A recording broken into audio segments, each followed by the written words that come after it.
coming out of the shower, Bobby Ewing style, after a run one night, and it just came to me, the hook, the chorus hook.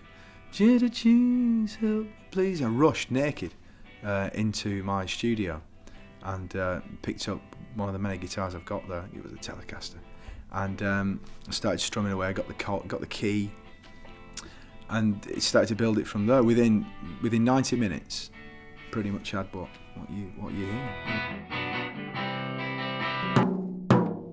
Ringo Starr used to tape an empty packet of Rothman cigarettes. He used to gaffer tape it to his snare drum to get a specific snare drum. So I don't smoke, so I guess I'm not going to sound like Ringo Starr.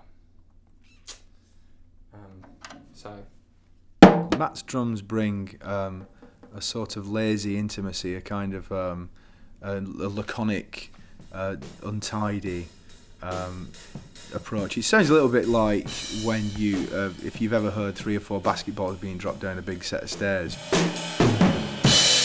know, it's that kind of feel to it, but that's the kind of feel that suits the song, really. And you're right, you're wrong actually, we couldn't have had any drummer. We were on a very tight time schedule, and we asked 7 or 8 other drummers, and none of them could do it.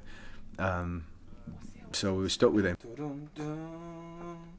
Yeah, I have actually recorded here before. I recorded here in about 1995 for Menswear's legendary John Peel session, which is legendary because no one ever remembers it happening, confesses that they've actually listened to it, or has actually proven that it took place, or that the tapes exist anywhere, or there's any record of it ever actually happening. But I'm pretty sure it did take place. Sorry, dear. Yes, mate. I can't. It's not actually controllable on click. Sorry, and I can't really hear it in the mix. Maybe 1 second. Cut to see it. Well, when you're working with someone like Shaun Keaveny, you have to play by his rules. It's very much he's a visionary. He's a musical maverick. The way that Shaun puts music together is unique.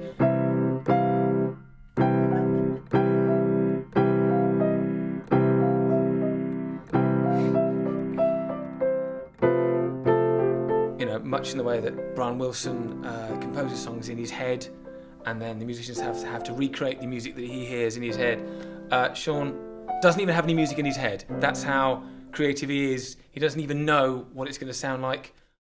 The difficult thing was choosing people, because once the word got out, you know, it was there were a lot of people knocking on the door, and I had to let Guy and Craig do it because they're mates, you know, and Mark as well. You know, he needs this. I think he needs this, and so I let them do it. Mark wasn't much trouble, to be honest. You know, he's a professional. Craig and Guy, they've got their own way of working, haven't they? You know, they've got their own studio up there, and they're lazy, you know, people, really, and they sit around eating crisps a lot, and, you know, drinking beer. They don't focus, and I don't think they were used to somebody like me. You know, I was focusing those guys, and they didn't like that, but it was a strong hand they needed, and I think I brought out the best performances that they've ever put on tape. Yeah. No, it's not good enough, Guy. It's not good enough. No, it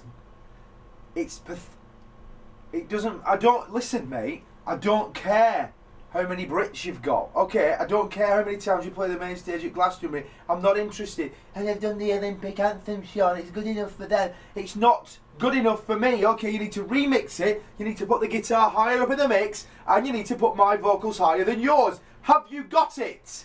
Thank you. Do it now and send it back up in 10 minutes. What I'd like to think is that it's such a powerful song, and the melody is so timeless, really. You know, it's about cheese. I can just imagine it being sang in the Americana Stadium. I can imagine it being sung like We Will Rock You or We Are the Champions. That's the way I see it. In years from now, massive stadium crowds singing it, you know, maybe changing the lyrics, you know, Manchester United, help me please, or I don't know what it is. But, you know, there's something timeless and brilliant about it, and I hope it carries on far, far, far beyond my death.